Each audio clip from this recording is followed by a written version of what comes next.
Why, hello everyone. Welcome to Redneck Ways Model Build. How's everybody out there in YouTube land? I hope everybody's said fine and dandy. Guys, tonight we're back on the model. We started this UH-10 HUEY gunship last Sunday. And we didn't get very far. We just kind of did the introduction. We went through the instructions and everything and looked at some of the pieces. And we tried to paint a couple. And I found out that I was going to have to prime everything because the paint wasn't going on very good. It was taking 2 coats. So let me take you over here and I'll show you. I got everything in black primer. So let me get you over there. Alrighty guys. As you can see, I got everything in black primer. And I've already went and painted the pieces that we're going to need tonight, because we're going to put some of this together, some of the cockpit. We'll get it together, we'll get started on it, and after we get that started, we may have enough time to work on our little figures, but I doubt we will. But yeah, I just primered everything in in black primer, and that way it's going to make it easier too when I go to paint everything, like the green camouflage. I'll have all the black already painted that I need and stuff. Now, I did look into the instructions, and some of it's supposed to be, by their paint scale, green. So, like inside the cockpit, on the seats, it's supposed to be green. I don't know, right here. I think I'm just going to leave them flat black. I don't know yet. I may paint it olive. I'm not for sure. But if I don't, I already painted that little back. I don't know what that actually is that they wanted you to paint red, but I went ahead and painted it and stuff. Made my mind up if I'm gonna paint those green or not. I probably will. So yeah, but tonight guys, I have something special I would like to share with you all before we get started. So let me get you guys up on Sky Vision, and we'll take a look at it. Oh yeah, I forgot, this ain't nothing to do with this video, but did you guys have those cool erasers and stuff in elementary school and stuff? I loved mine. We had the ones that had smell like grape, and we had, there's the grape ones. I remember that one. I don't think there was an apple.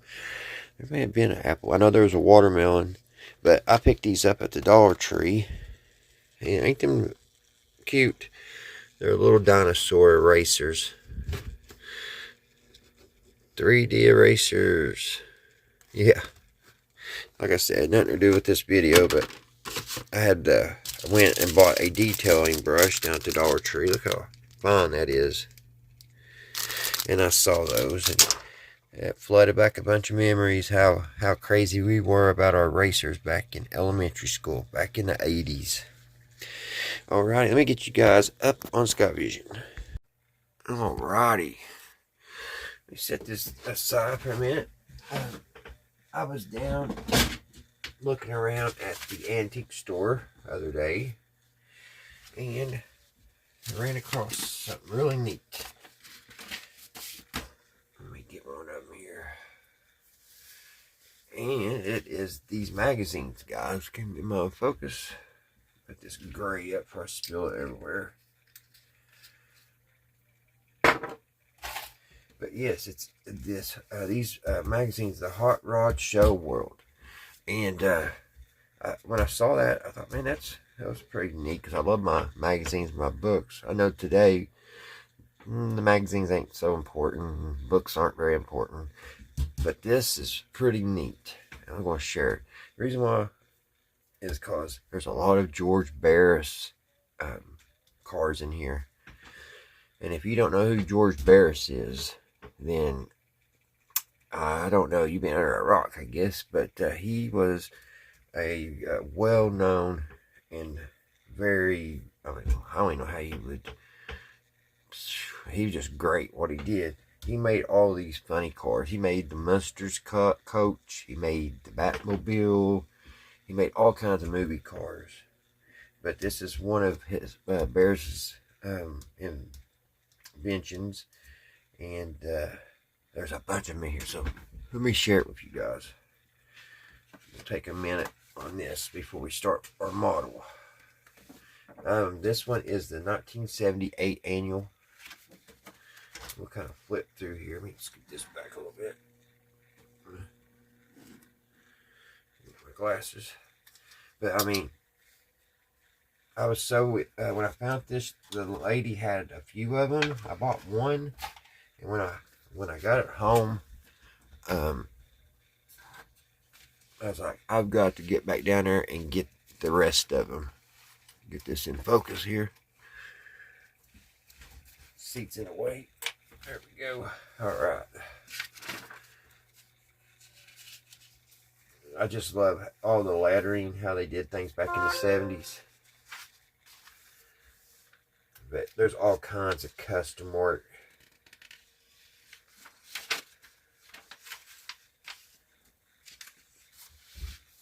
Some of us, I don't know how we're going to get some of this in here because the way the lamp is, I don't have much room. That's not working. Let's see. Check that motor. Maybe I'll have to. I hope I don't tear it. That's pretty sweet. Why am I doing it? The camera ain't backwards. That is pretty sweet. Look at that motorcycle, guys. And that thing just looks fast.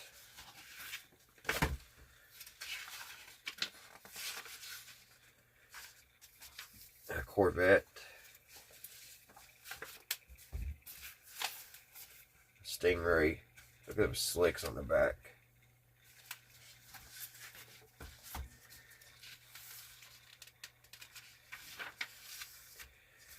The convertible. Oh, the convertible. The kick is back. That's the Mustang too. Not too many people like those.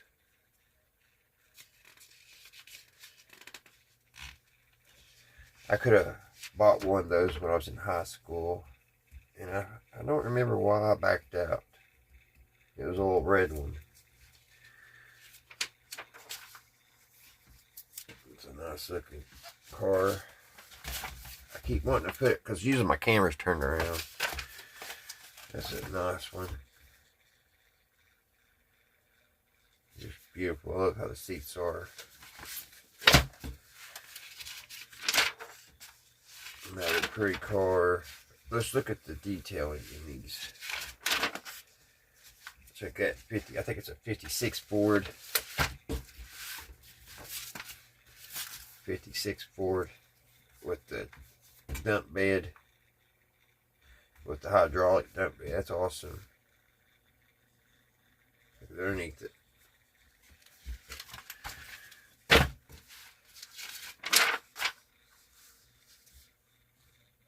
It's just sweet.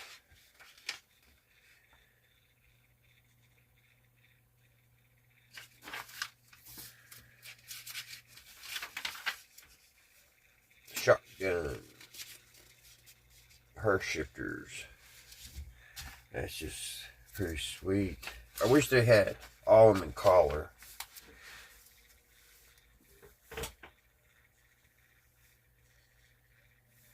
Trying to see if it is George Barris. I've seen all kinds of these cars like this.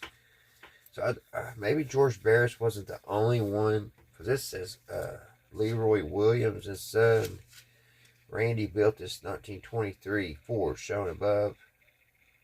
So yeah, they're not all.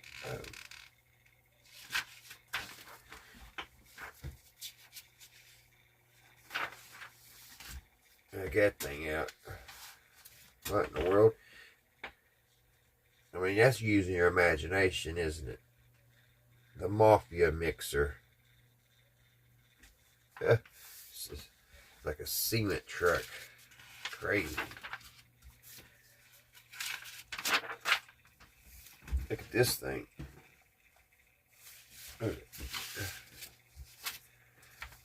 It's like way in the future. I don't know if I like that though, that back on the back tire. I do like the tail lights. It's a Pontiac 1.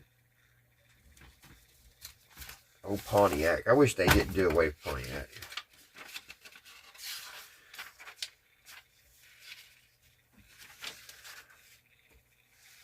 Corvette that somebody looks like almost, I don't know what they done to it. Took its boat out. My gosh. Look at this boat. Look at that thing. The showboat with the power spares. I'm trying to see if it, you don't say what size engine that is, but that is a engine and a half, isn't it? Yes, it is. I wonder if that thing's still around. Check that out. That is just sweet.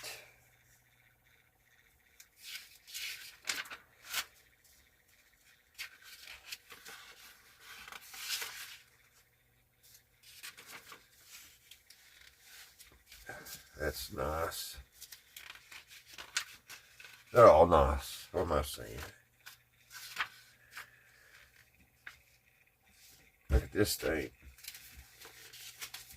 That is peanuts. Look at them forks. The peanut machine is what it says.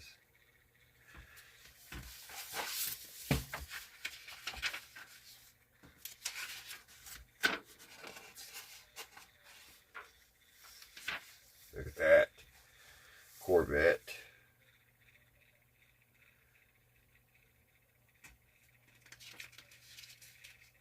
Man, that's nice. That.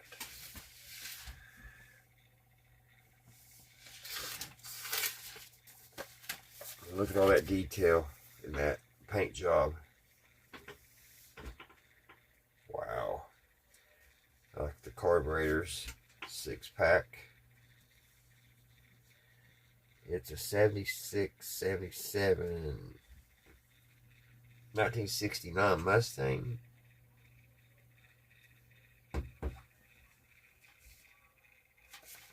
The back end looks almost like a Chevelle, don't it?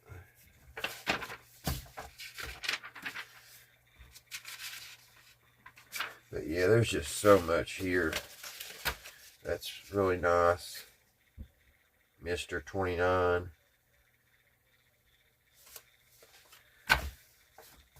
This El Camino. Look at all that interior. Very 70s. I'll show a few more because it's eating up a lot of time. Oh, Jeep. Look at him tires. It's a dually. It's a dually. Never seen it before. Here's a beer wagon. I wonder how many of these cars still exist today. Remember the foot gas pedal? That's my favorite car. Always has been the 2AZ. There's a nice looking Corvette.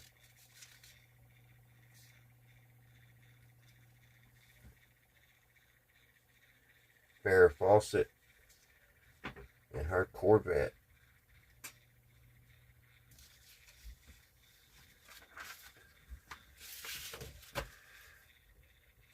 Apple Crate. Check this motorcycle out. Magic Pam. Man, it's just some nice work.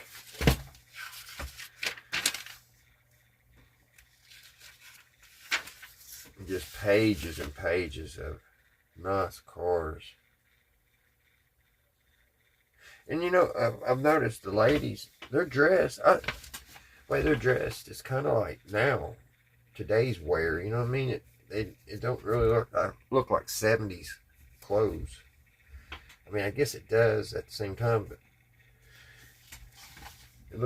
she looks like she's modern dressed. Another Corvette. A lot of Corvettes. Here's the Batmobile. Now, I know that's George Barris's Batmobile. Yep, George Barris. Yep. It was insured back in '78 for $125,000.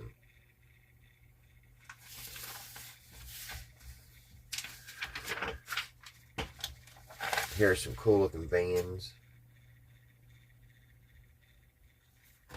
Look at this thing. What in the world? Don't that look very futuristic?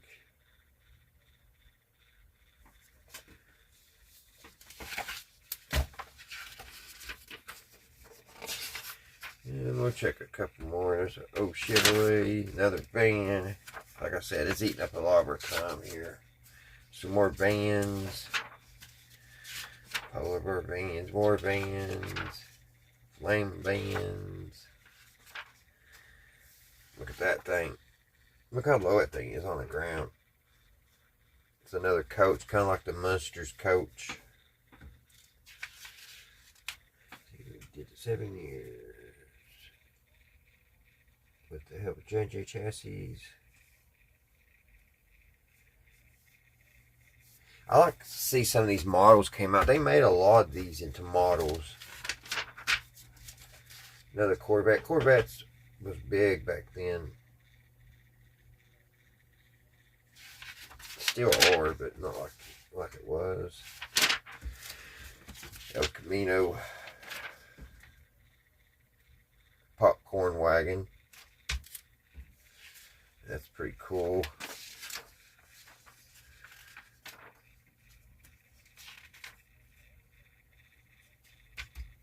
Then this wild one.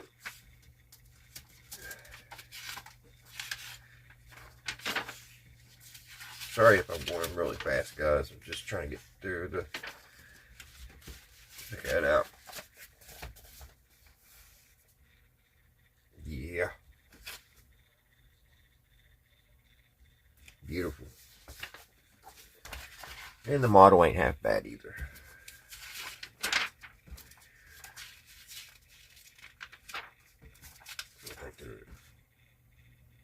That's pretty sweet. Sweet thing. 57, shit, nope, 55 Chevy. No, I don't think it's a Chevy. Yeah, Chevy Bel Air. Should have seen right there. That is sweet. Sweet, sweet. That is pretty cool.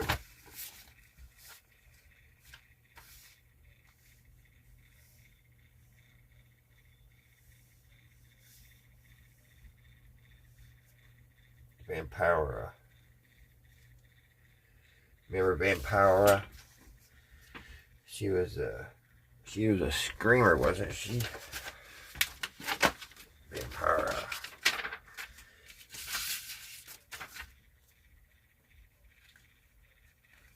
And there's some her shifters. So yeah, I thought that was really cool. And if y'all like these, like looking at some of these I have some other ones. And maybe next week, if you all like them, I'll show this. There's a little sneak peek in here. Pretty sweet, huh?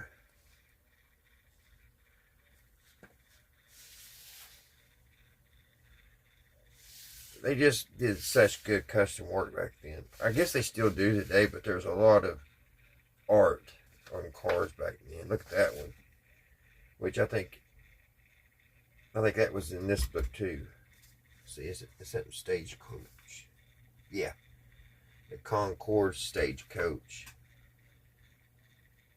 Beautiful. Absolutely beautiful. Alright guys, let's get to the model. And next week we'll look through another one if y'all are interested. Alrighty guys. Tonight we're going to be listening to some Art Bell while we work. While we do a little working. So let me get that started. And let's get started on this model. Sounds like the wind is blowing hard outside. Alright, guys, we're going to be listening to something about cold fusion and free energy of Artville. The high desert, the great American Southwest. I bid you all good evening or good morning, as the case may be. And welcome to another edition of Coast Coast AM. Actually, from the Hawaiian and Tahitian Island chain, southwest, eastward to the Caribbean and the U.S. Virgin Islands. There's about all points in between, south into South America, north all the way to the pole. This is indeed Coast Coast AM. I'm Art Bell. Great to be here, and we are going to scoop ABC's Good Morning America this morning, or this evening, as the time zone may dictate. In the morning, it is my understanding, save a change, that there is going to be a demonstration, finally, ladies and gentlemen, of an over-unity process. A process that yields more energy out than goes in. That's what over-unity is. Some call it free energy. Some call it over-unity. You get the idea. In other words, very little to zero power in and many, many watts out. As a matter of fact, the working prototype water heater by Clean Energy Technologies, Inc. is going to be profiled sometime between 7 and 9 a.m. tomorrow morning, more likely close to 7 in your respective time zones. And I have been screeching about this for I don't know how long. And this morning, you're going to find out all about it before ABC's Good Morning America tells the nation about it. Because I have Dr. Eugene Maloff, who is editor-in-chief of Cold Fusion Technology magazine, with me. In a moment, I will tell you more about Dr. Maloff, and we'll find out what's really going on. So if you've been curious about this whole free energy field, we've got somebody qualified to speak about it coming up in a moment. Now, there is one other thing that we're going to do at midnight very briefly so that there is no confusion about what occurred. I had Dr. Joyce Riley on the program. You may recall, I don't know, it was about a week ago. Well, later in the program, between I think it was about 2:30 and 3 o'clock in the morning Pacific time, so very late on the East Coast where it would not have been heard, Joyce Riley said something that rattled me to my center with reference to Michael Reagan. And it did rattle me. There's no question about it. And it probably rattled Michael Reagan. I don't know. I don't pay attention to these things, and I got a call tonight indicating that all week long Michael Reagan has been having at me. As you know, I don't go after other talk show hosts. I don't have the time nor the inclination for it. I do what I do here, and that's about it. However, he's been having at me, I'm told, pretty hard. Got a call about that tonight with regard to what was said by Joyce Riley on the program. Now, so that there is no misunderstanding about what was said, I intend to repeat it in about 15 minutes, so that whatever anybody's worked themselves up to in out there in terms of anger with regard to me, and I'm referring now to Michael Reagan, so that Michael Reagan does not misunderstand what was said, nor do you. I'm going to repeat that segment, probably about a little 5-minute audio clip of what Joyce Riley actually said about Michael Reagan, or perhaps more accurately, his producer. So all of that coming up. It should be a kind of an interesting evening, to say the least. A couple of announcements, and then away we go. One, I received this from a man at sea, Gus Darnell at sea off the Washington coast. Art, regarding the weather, check this out. Super Typhoon Nestor, N-E-S-T-O-R, 18.4 north, 147.6 east. Right. Maximum winds right now, 201 miles per hour. I've been a seagoing radio op for 27 years. Never heard of it. Captain Been at Sea, over 20. Never heard of it. That is from John. Actually, I guess sent by John. So thank you, John. That is a monster typhoon, and there's beginning to be some action in the Atlantic as well. I think clearly, again, you don't have to be a candidate for employment at NASA to understand our weather is undergoing a rather radical change. All right, now, since 1995, Dr. Malov has been the editor-in-chief and publisher of the bi-monthly Infinite Energy magazine, Cold Fusion, and New Energy Technology, based in Concord, New Hampshire, with a research lab and publishing facility in Bow, New Hampshire. He has, now listen carefully, a Master of Science degree, a Bachelor of Science degree in Aeronautical and Astronautical Engineering from the Massachusetts Institute of Technology. And he has a science doctorate in Environmental Health Sciences. That would be Air Pollution Control Engineering from Harvard. Wow. With broad experience in high technology engineering at companies including Hughes Research Labs, TASC, the Analytical Science Corporation, and MIT Lincoln Laboratory. He has also had extensive hands-on experience in lab settings, most recently in cold fusion. In 91, he worked as a consultant to U.S. corporations doing and planning R&D in cold fusion. He is the author of 3 science books for the general public, including the Pulitzer-nominated book on cold fusion entitled Fire from Ice, Searching for the Truth Behind the Cold Fusion Furor. And oh, a furor it has been, eh? He's taught science journalism at MIT and at Boston University. He was chief science writer at the MIT News office when cold fusion erupted. Good word. Prior to that, he was a top science writer and broadcaster with the Voice of America in Washington, D.C. Also wrote science and technology articles for magazines and newspapers, including MIT, Technology Review, and the Washington Post. That's a lot of qualification, Doctor. Welcome to the program. Delighted to be on, Art. Thank you for having me. It is indeed, I know, about 20 after 2 in the morning back there. Oh, yes, indeed. Dark in Concord, New Hampshire. But this is a very, very timely interview in that finally tomorrow morning, a national network is going to show the nation something that has over unity gained. Is that correct? Yes, they will profile, as you said, the technology of a company that is one of the companies working in cold fusion, clean energy technologies.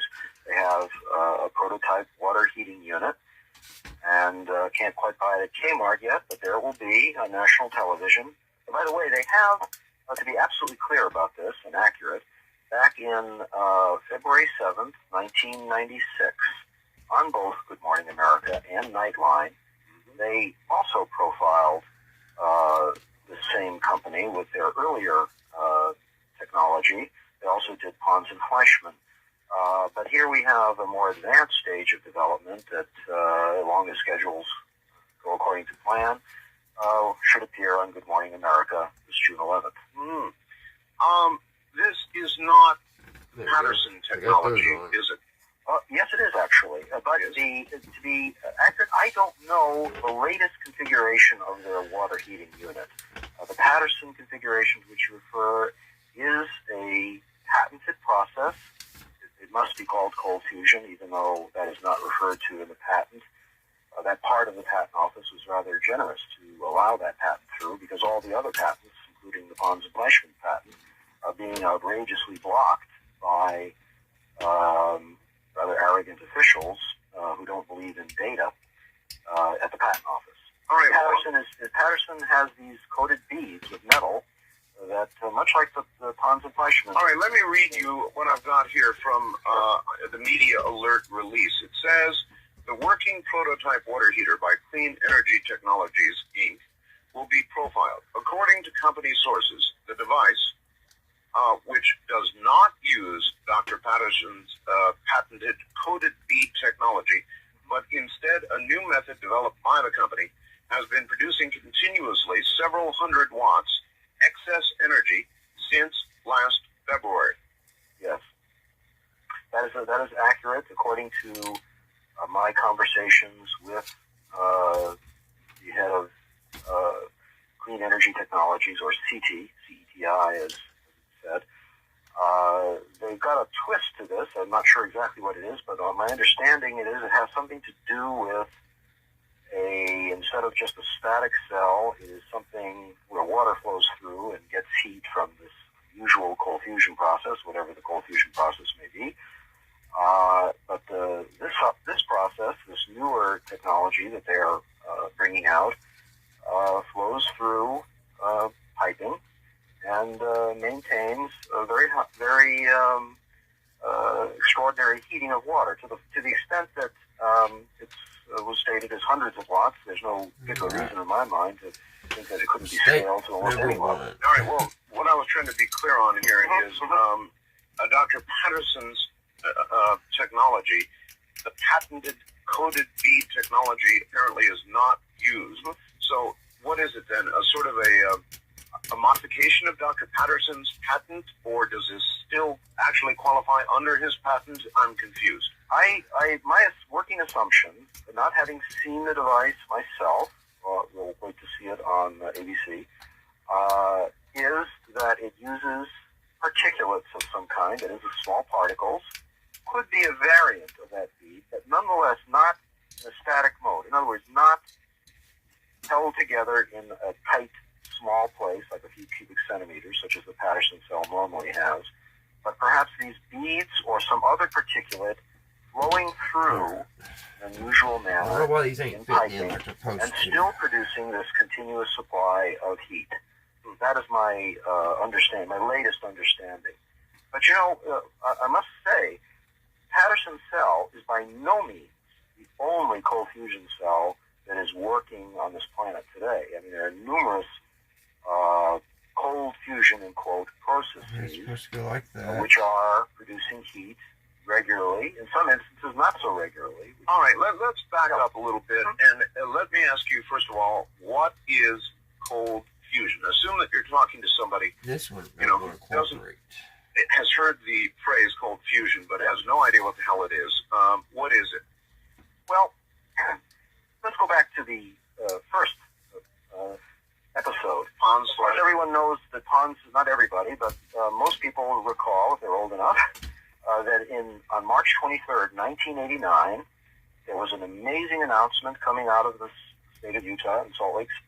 Pons and Fleischmann, very respected chemists at the time, and still in our view, of course, made an announcement, which was widely carried on the news media, that they were getting more heat energy out of a cell of water, it was called heavy water at the time, part of all water, than the electricity put in.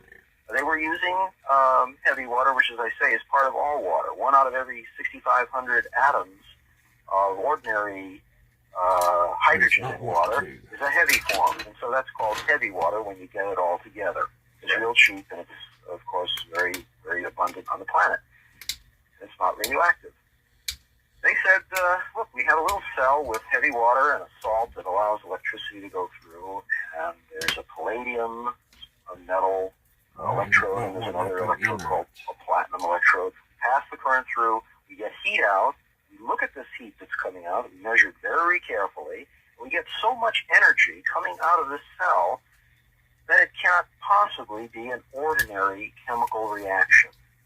It must be nuclear, they said. How is one able to measure the fact you measure units of heat energy versus the amount of current that you're passing through the device? Right. Watts of electrical power in, the power of measurement, versus, let's say, watts or BTUs or any heat unit you want, coming out.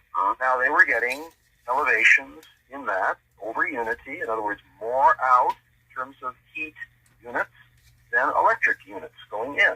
Okay. And that is not an ordinary chemical reaction. You're lighting a match. A matchbook will, in effect, do that too, you realize. You just put a little bit of energy in, and you trigger a reaction that produces a lot more energy out. Except in a chemical reaction, like a match or a candle or a log, it's self-limited. You know, it just produces a certain amount of energy, and then it goes out. Right. Well, in the case of a cold fusion cell, it doesn't go out. See, It that goes sounds right. for weeks or months, in some cases, for the better part of a year. It goes on okay, good. without stopping. For some And reason, the this question won't go in was, right. even to Pons and Fleischmann then, what is causing this heat? Now, of course, the establishment didn't even accept the fact, nor should they have on day one, that there was more heat coming out by far than electricity going in. All right. I'm old enough to remember the announcement. And what I remember following it was a whole group of institutions across the country trying to replicate, which is science, Yes. the experiment they did with very mixed results. Some institutions came back and said, yes, we've done it. Others have said, it's failed. It doesn't work. What is... And there was a great controversy that ensued. Yes, indeed. That is exactly what happened. There was a tremendous controversy because of the claim that nuclear reactions, potentially nuclear reactions, occurring on a tabletop was a very shocking claim to be making. Sure. If they had not been, by the way, the world-class chemists that they were, Dr. Fleischmann was a fellow of the Royal Society, Stanley Pons was head of the University of Utah chemistry department, they wouldn't have even been listened to. I mean, it would be the usual crank business, Sure. unsupported by evidence, and that would be the end of it. Now, unfortunately, they triggered a worldwide frenzy of activity, indeed, to replicate them. They And sure in fact, did. many did. Many people rather quickly did replicate their claims. All right, Doctor, hold it right there, and we'll come back and have more time to get into this in great detail. So if you really want to understand what's going on with cold fusion, keep it right where it is. I'm Art Bell, and this is CBC. Now, here again, Art Bell. Once again, here I am. It is a completely non-trivial topic. We are talking about our future. If you look at the pall of air hanging over our cities right now, no matter whether you're right, left, or whatever you are politically, you cannot be happy. That pall of air is coming from the use, or some might suggest misuse, of fossil fuels. If we don't do something about it, it's going to do I just something don't want about to fit in or us. right. I don't understand. And so we're talking about energy, an alternative form of energy, Why not? the real thing. If you want to really know what's going on, you won't budge from where you are right now. Now, back to Dr. Eugene Meloff. And I hope am I getting your name correct? Is it Meloff? Yes, that's a good, that's close. Most, Mellow. You're right on target, Art. All right. Good. Now, Pons and Fleischmann. Here we had the demonstration and the great controversy. Some universities able to replicate, other universities saying they were unable to replicate. Yes. Where do we go from there? Well, again, this was the spring of 1989. It seems like a century ago to us in the Cold Fusion War. But there it was, March 23rd, 1989 was the beginning I'll of take a the piece of worldwide plastic. race Isn't it to right? discover whether or not Pons and Fleischmann were correct or not. Yes, it could have been mistaken because there was a lot of backroom infighting and complex political maneuvering that led to that press conference. They themselves did not want the press conference, by the way. They wanted to wait another 18 months. But due to controversies with another group in the state of Utah, the announcement occurred, for better or worse. Was it a race? Yes, it was a race for many people to get into it and find out who could be first, to either find out that they were having the correct observation in science, or whether they had made a terrible mistake and should be regarded as somehow fools. In any event, the establishment rather quickly, in weeks, came to its own private conclusion. They maintained a public veneer of respect for Pons and Fleischmann for a while, a little grace period. Mm-hmm. They said, well, look, let's check this out. And then major institutions such as MIT and I Caltech think that's right. and Harlow Laboratory in England Wow, that was a we're coming to the conclusion I had to rapidly actually that cut Bunsen some of that Fleischmann had made a guy's terrible back. It mistake. was And they wanted to prove wasn't lined up to very the good world on that this Bunsen side. Fleischmann That was by should factory. be gotten rid of. And of course, Put there a little was this spark media flurry, glue. a very large media flurry. The cold fusion story made the cover of Time, Newsweek, and Business Week on May 8th, 1989. Now, the interesting thing is this. Many groups did get excess energy, some with difficulty, and even without guidance, people knowing something about electrochemical systems were able to see the effect. It was weak at that time. It wasn't a major effect. It wasn't as extraordinary as it is today with some of the newer cold fusion systems, but it was there. May I ask, were Bunsen Fleischmann at that time giving assistance to those universities trying to replicate the experiment? They were giving some assistance. The lawyers that were responsible for guiding the way the announcement came out at the University of Utah did to some extent tie their hands. A lot of this was tied up in patent issues and so forth. The university wanted to take some advantage of this, as it well should have. Now this piece has got set. These little things here, little triangles got a set right here. Take care to protect the rights of the University of Utah. It would subsequently have been considered derelict in duty. And it does. But they did, in fact, give some assistance. And in point of fact, even in those cases where not much assistance was given, the effect was replicated. Now, the high-profile places, such as MIT, Caltech, Harwell Laboratories, and a number of other places that did rather quick work, claimed not to have gotten the effect. Now, today, this is of only historic importance, because those high-profile places, their results were very much used by the U.S. Department of Energy panel that was set up to investigate this as a certification that this was a terrible mistake. All right, Doctor, in your best estimation, why did these high-profile universities, why were they unable to replicate the experiment? Let's take the three prominent examples that have been used that were used then by the Department of Energy and still used in the mythology against cold fusion as to what was going on. Now, in the case of Caltech, they published, the Nate Lewis team published in Nature magazine extensive reports on their heat measuring experiment. Yes. It turns out that they published interesting data, very interesting data, except they analyzed it improperly. In fact, if you look at it, high school algebra and common sense, when you get down to the nitty-gritty of the complexities, indicate that it's fundamentally improperly analyzed. At worst, it's an ambiguous result. At best, there was some evidence of excess heat. Certainly, under no circumstances is that work to be regarded as a definitive negative. Well, again, this is all historical. All right, well, and I want to hear the history. Would you characterize that report as a benign mistake or otherwise? I don't consider it a benign mistake. Not when the subsequently to the publication of the Caltech result, several excellent electrochemists and chemists and engineers sent scientific correspondence to Nature magazine asking the ordinary question, look, we see some fundamental simple errors in algebra and other things in this report. That's how it goes, we want guys. to publish our letters that show the error that they have so that the record can be corrected. And Nature magazine, which was on the warpath against cold fusion at the time. Why? Well, there was a brouhaha. There was kind of a pack mentality, as so often occurs when a heretical new discovery is launched upon the world. Boy, I'll tell you, I have never in my life. Scientists are some of the worst feuding bunch of professionals I've ever seen in my whole life. They are. The problem with scientists, I must say, I consider myself more of an engineer, but a true scientist in spirit, certainly. They have a card that says, I am objective, but this is not true at all. We know that scientists act according to their emotions, according to their funding sources, according to their worldview of how the universe works. That's what was happening.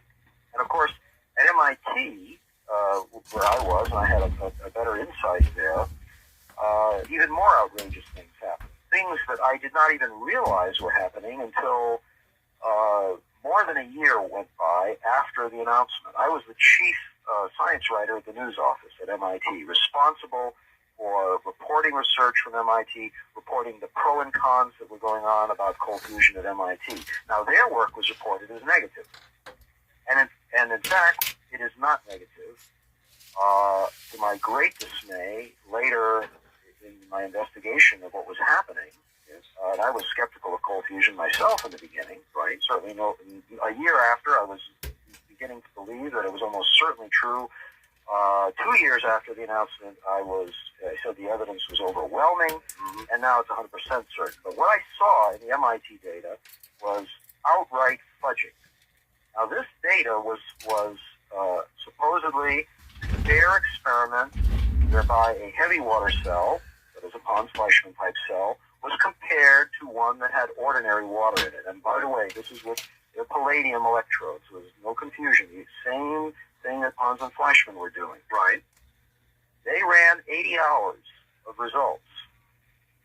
And they had already made various planted news stories in the media against Pons and Fleischmann, and they used the word fraud. That began to enter the picture from some of the MIT researchers. The allegation you're making right now is every bit as serious.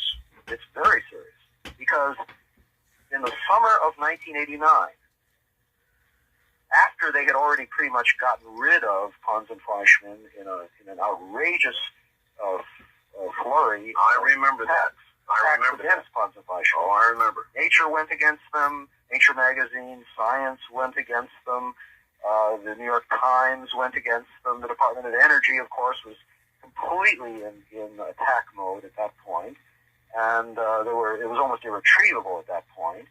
But MIT hadn't even analyzed its data. But lo and behold, I have documents that show on July 10th, 1989, as they were preparing the data for publication on the heat measuring experiment, lo and behold, the Pons and Fleischmann type part of the experiment that MIT was doing showed a positive result. It showed excess heat. The ordinary water control experiment showed no excess heat. But 3 days later, this draft report was significantly modified, and voila, the heat had disappeared. It was suppressed. It was fudged. Subsequent to that, an excellent MIT graduate, Dr. Mitchell Schwartz, now of Jet Energy Technology, another cold fusion company in the Massachusetts area, examined it in greater detail and found that the shifting and the fudging was even more egregious than I thought. Basically, they had suppressed evidence. Now, this did not prove cold fusion. It did not prove it. You could not prove cold fusion by one experiment. But if you had the results that they had, absolutely had these results in the summer of 1989, of course they had collected it in the spring of 1989, you would have been duty-bound to the world to show this evidence. Of course, say, look, there it is. Bare minimum, they would have had to do the experiment over again to either get rid of that, to say, well, it was a little mistake on our part, or that there really was something there. But instead, defending their position as a $30 million a year recipient of funds from the federal government to do hot fusion, to mimic the stars with thermonuclear reactions inside a high magnetic field. Right. They wanted to preserve the status quo, and they did just that. Oh, my God. You're telling me that to preserve, it always comes down to money, doesn't it? To preserve their funding, for a continuation into a look at hot fusion, which is a very expensive area, expensive, hard process. They looked at this simple process, and your word, fudged the results to murder cold fusion in its cradle. Yes, and it's even worse than that, actually, because prior to the disaster of fudging data in the summer of '89, and by the way, publishing it in a journal that was edited by a man who was working under one of the hot fusion laboratory people that is under the director of the hot fusion laboratory at MIT, talk about peer review, having sort of pressure put on. There would be no question that this data was going to be published and certified as some sort of peer-reviewed piece of work. It was just incredible. But what they did earlier in the spring of '89 was to tell one of the major newspapers in Boston that they had found evidence of fraudulent activity on the part of Pons and Fleischmann. And this is what happened. I well remember the day. I was called at midnight by the director of the Plasma Fusion Center, the Hot Fusion Lab at MIT. Yes. And he said, look, PBS News is telling me that the Boston Herald is going to have this story that says I said that Pons and Fleischmann were possibly guilty of fraud and schlock science, scientific schlock. And of course, at the time, being green and not knowing what was really going on, I respected this professor. I thought that he was probably correct, and the Boston Herald was misinterpreting what he had said. Mm-hmm. He wanted me to issue a retraction over the AP, UPI, and so forth, which I did, of course, not knowing any better at the time. I assumed he was correct and was not deceiving me. It turned out that he was not correct. It turns out that the very words he used against Pons and Fleischmann to plant a story against them and set the F word in motion, the fraud word, became very popular then. This report of his behavior was wrong, and he almost got a reporter fired. If that reporter had not had an audio tape of his interview with the director of the Plasma Fusion Center at MIT, that reporter would have been fired on the spot. That was the opening shot, I would say, of the war against Pons and Fleischmann. All right, so that war, you think, began not because of some deep, dark oil company conspiracy. Not at all. But rather a war over funding for alternative energy, hot fusion versus cold fusion. Absolutely. The hot fusion program got then from the federal government over $350 million. This is magnetic hot fusion. Not to say there isn't other hot fusion, which is the laser inertial hot fusion, which now they want more and more billions of dollars for that. But that's a weapons-related project that can't honestly be sold as energy. Well, it'll probably get the money. It will. But back then, the hot fusion people at MIT and Princeton and elsewhere were deathly afraid that the federal government was going to shift just a little bit of that money, maybe $25 million was being talked about in Congress, to investigate cold fusion. And they didn't want that to happen.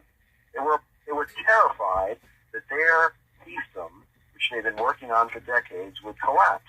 You have to understand, Art. But I mean, we're talking about scientists who are supposed to be dedicated to the truth and finding out what's real and what's not, what's possible, what's not, what can be replicated and what cannot. And you use the word fudge. There's lots of other words I could think of that would be more appropriate. I would characterize it, and I will characterize it, as utter fraud. And in fact, the fraud magnifies itself as every year goes by for the following reason.